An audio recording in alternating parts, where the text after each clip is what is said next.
Welcome to our Coaching for Core Competencies module. This session is for people who are in a role to coach direct reports. This could include families that employ direct support professionals or supervisors. As leaders, you play a key role in facilitating the development of your direct reports. This may involve helping them accurately assess their core competencies, create a development plan, and providing continuous feedback and coaching. This training is designed to provide you with the necessary knowledge and tools to be better coaches and help you support development, particularly with respect to competencies. It will also provide you with a more thorough understanding of the competency growth stages.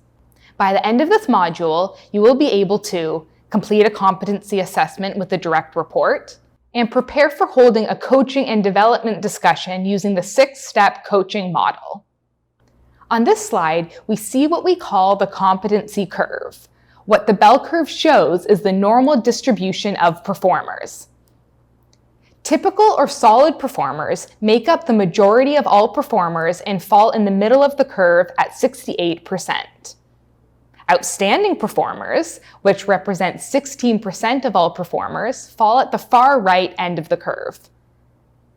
New employees, or those not yet performing at the desired level, usually account for another 16% and fall at the far left end of the curve. If you think about the people you work with, you can probably easily determine where they fall on the competency bell curve. Our goal with the core competencies and coaching is to move the competency curve to the right. Our focus on competencies is about shifting the curve, thereby enhancing overall performance. Competencies will help us shift the bell curve by indicating the behaviors required to achieve superior performance. If we all move up one notch, we will succeed in shifting the curve. Shifting the competency curve helps us to face the challenges of today and be prepared for the future. It helps us to position the developmental services sector as a career of choice. And most importantly, it's all about enhancing the lives of those we support. Here are some principles to keep in mind when assessing someone's competencies. An assessment of behavior must be based on actual performance that occurred sometime in the past and not what someone might do in the future. You need to consider the person's intent at the time the behavior took place. For example, you need to ask the person to describe their intention. To identify a behavior pattern, you must have observed the behavior on a consistent basis. One-time, isolated examples are not adequate. Typically, validity is increased when the data is gathered from a variety of sources. For example, you may want to consider gathering information from a manager, a peer, direct reports, and a self-assessment. When assessing others, consider the following. Does the person, 1, have an opportunity to demonstrate these behaviors on a regular basis? 2, demonstrate the behaviors consistently? And 3, get good results when they demonstrate the behaviors. Try to think of several examples of when they demonstrated behaviors related to this competency in the last 12 months. When assessing another individual, it is important to be as objective as possible. Understanding common pitfalls and keeping them in mind will help to ensure an objective and accurate assessment. Some common pitfalls are the halo effect, allowing one single event, positive or negative, to bias your overall perception of performance. Stereotyping. These are assumptions about someone without evidence or grounding.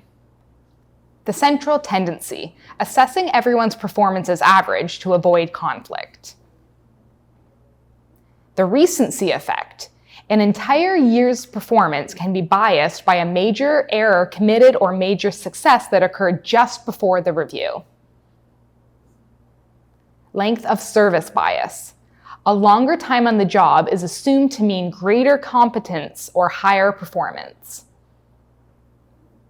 The initial impression. Don't base your assessment on a first impression. Lack of documentation. Not grounding the review with specific examples from throughout the year. Now that you've heard about some of the evaluation pitfalls, let's discuss how to use a competency assessment. Once the person you are coaching completes the self-assessment for a particular competency, they will share the results with you. As you review the report, consider the following. Has this person rated themselves at the growth stage that you have observed this person consistently demonstrate? You should support the person to rate the rule rather than the exception to the rule. Comments made should always be positive and encouraging. Problem behavior should be addressed in a separate performance discussion. Remember, any new skills take practice. Assessing competencies for coaching may be a new kind of assessment process and will take practice. When determining opportunities for growth, you may look at the following. Is there opportunity to grow or further develop the employee's competencies to meet the expectations of their current position? For example, a night staff that wants to grow their advocacy skills might need support and opportunity to develop this competency. If the growth level supports the performance expectations of the employee's role, discuss how to continue to demonstrate and expand competencies at their current growth level. For example, if a new grad sets the intention of achieving the influencer level in their first position, coach them to consider goals more in line with their current position and at a relevant growth level. The employee may have professional goals so that they want to grow their competency to the next level. There may be opportunities for the employee to grow their competencies to support their career objectives. So what is coaching? Coaching involves a genuine intent to foster the long-term learning and development of others through formal and informal coaching, motivating, and mentoring direct reports. Formal coaching is most often done in a meeting format and may cover more than one competency area. Informal coaching is typically done on the job or in the moment. It also involves simple things such as answering questions, providing tips or advice, giving feedback, providing encouragement, or correcting how an individual is performing a task. Coaching is important for several key reasons. It links individual performance to the mission and vision of the person they support, the family, agency, or sector, so that employees are performing relative to their roles and the bigger picture. It also helps to guide present and future performance by providing feedback, encouragement, and support. It also provides opportunities for employees to express their needs, concerns, expectations, so that these can be addressed and accommodated as appropriate. Refocuses efforts by engaging the employee in dialogue about what is being done and how it is being done. Enhances motivation, commitment, and ultimately job satisfaction by engaging the employee directly in their own performance assessment and development. Coaching is not a short-term solution, but instead a long-term strategy. It may be helpful to consider the differences between effective and ineffective coaching. Make notes to answer the question about what makes the best coach and what makes the worst coach. Let's think about examples to help make our notes.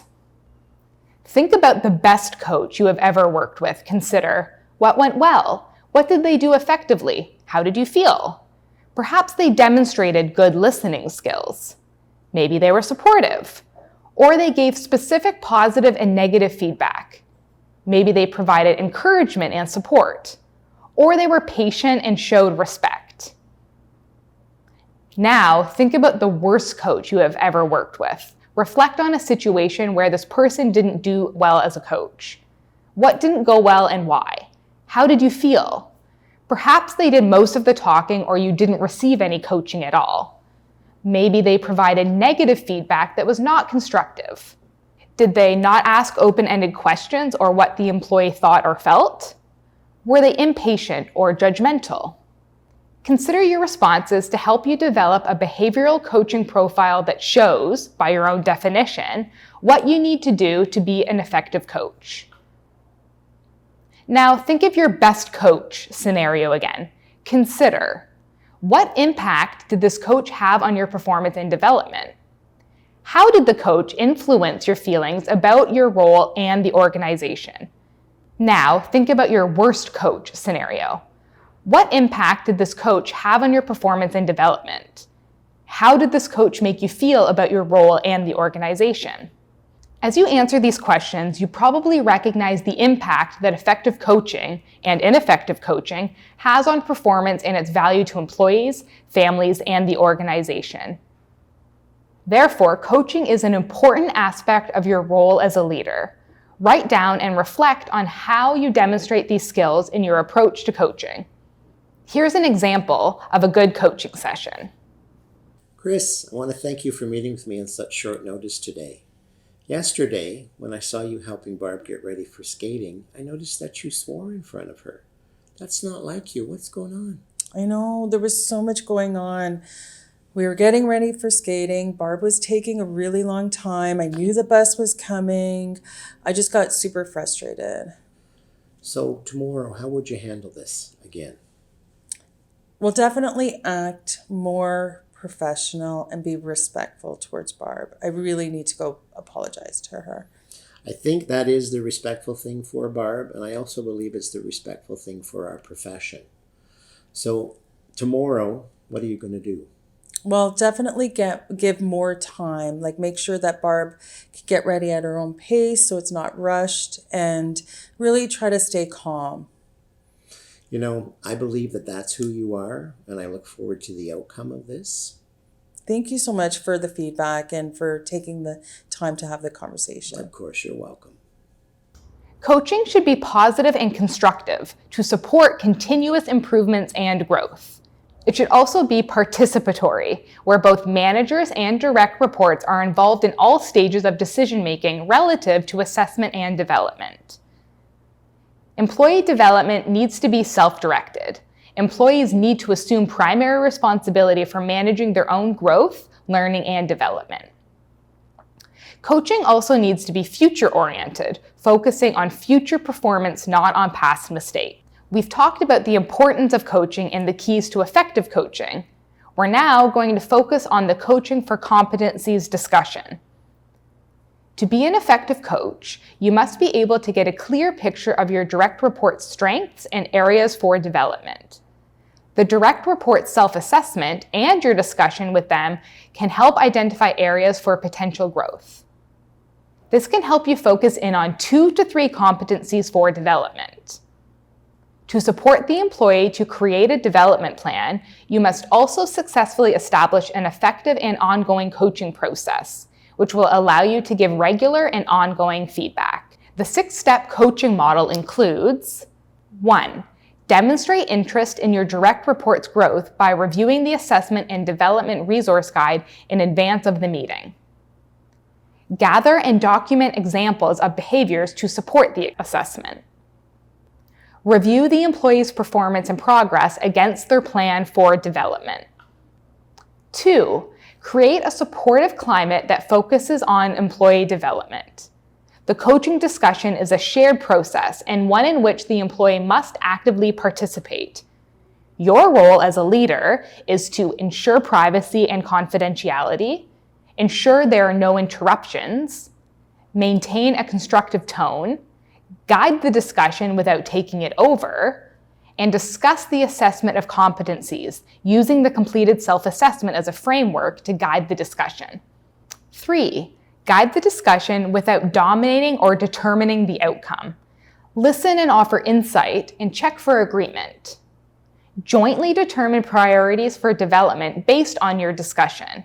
You and the employee should discuss possible challenges to completing specific development activities. 4. Be prepared to provide timely feedback and coaching on the employee's progress. Recognize the employee's strengths and growth.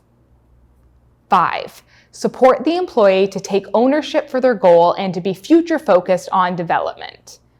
Based on the competencies agreed on for development, you and the employee need to agree on and finalize a plan to develop the competencies.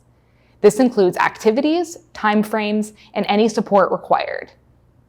Once the final plan is in place, it is up to the employee to follow through on the plan. And 6, follow up with the employee to see how progress is going.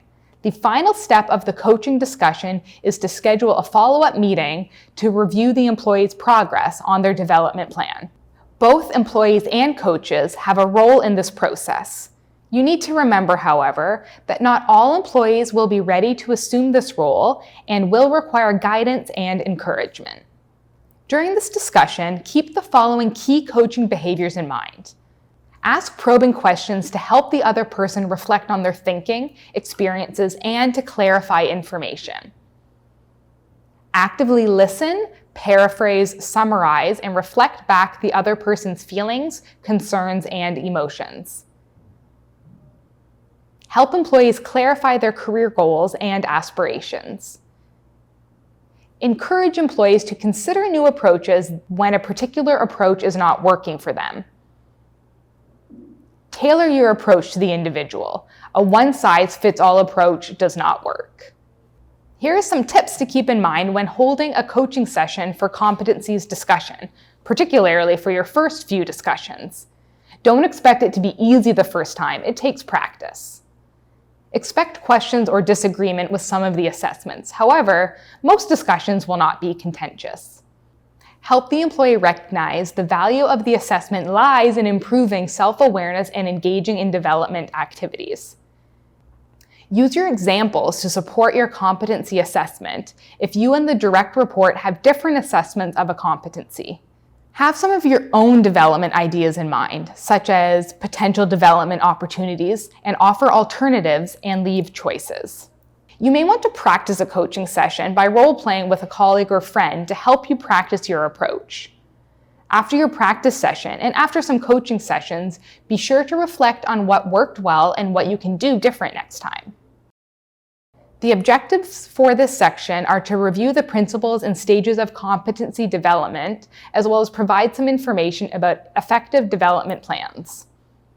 There are certain factors that cause a person to want to develop personally and to put their development plans into action. A person must have a reason to change and motivation to change. Data about self. They must have good information about their performance, either from self-reflection or feedback. A personal development plan, a realistic plan that they can put into action. Time and practice. Competency development doesn't happen overnight. It takes time and effort. And ongoing support from a leader. Here are some key tips to keep in mind when it comes time to practice a development plan with an employee or mentee. Effective development plans are jointly developed by you and your direct report. They should include, where possible, on-the-job opportunities that provide real-life experiences, as this is where the greatest learning typically takes place. They should outline the specifics, including detailing any support required and target completion dates. Development plans should be focused. 1 to 3 development activities should be identified for no more than 2 to 3 competencies. Remember to follow up with the direct report on a regular basis regarding their progress. This slide shows the stages of competency development and the actions you can take to support others at each stage of competency development. The first stage is recognition, followed by understanding. To move from recognition to understanding as a leader, you should communicate what is required, including new behaviors. The next stage is trying it out. At this stage, your role is to support the individual's learning in a non-critical setting where mistakes are viewed as learning opportunities. Then, it's the practicing stage. This is where you should be coaching and providing feedback to the employee. At the final stage, integration, your role is to recognize and reinforce demonstration of the desired behaviors. Coaching is really focused on getting you past the first stage, recognition. The objective for the next session is to prepare for a Coaching for Competencies meeting with a direct report. In this meeting, you will be forming an actual development plan. You will need to arrange a time to meet individually with the direct report to discuss their assessment results and come to an agreement on their competency strengths and areas for development. The direct report will then need to prepare a plan to develop their competencies, focusing on a maximum of 2 to 3 competencies, and then review their plan with you. A development plan template is provided in the resources of this module, or you may already have a template available to you that you can use. You and your direct report may want to consider the activities provided for development from the developmental resource guide also provided. With a plan in place, your role is to provide ongoing coaching and support to direct reports. 2 tools have been developed to support you and your employees in getting ready for the competencies discussion and preparing a development plan. You're familiar with the first tool, the self-assessment. Employees can complete this assessment online and print off the results and share them with you. The second tool, the Core Competency Development Resource Guide, or DRG, is a resource of development activities that includes on-the-job development activities, books and articles, and videos to watch. The DRG is a valuable resource to support you and your employees in development planning. Note, however, that you and your direct reports may come up with other development activities, so do not feel like you must limit yourself to what is in the development resource guide.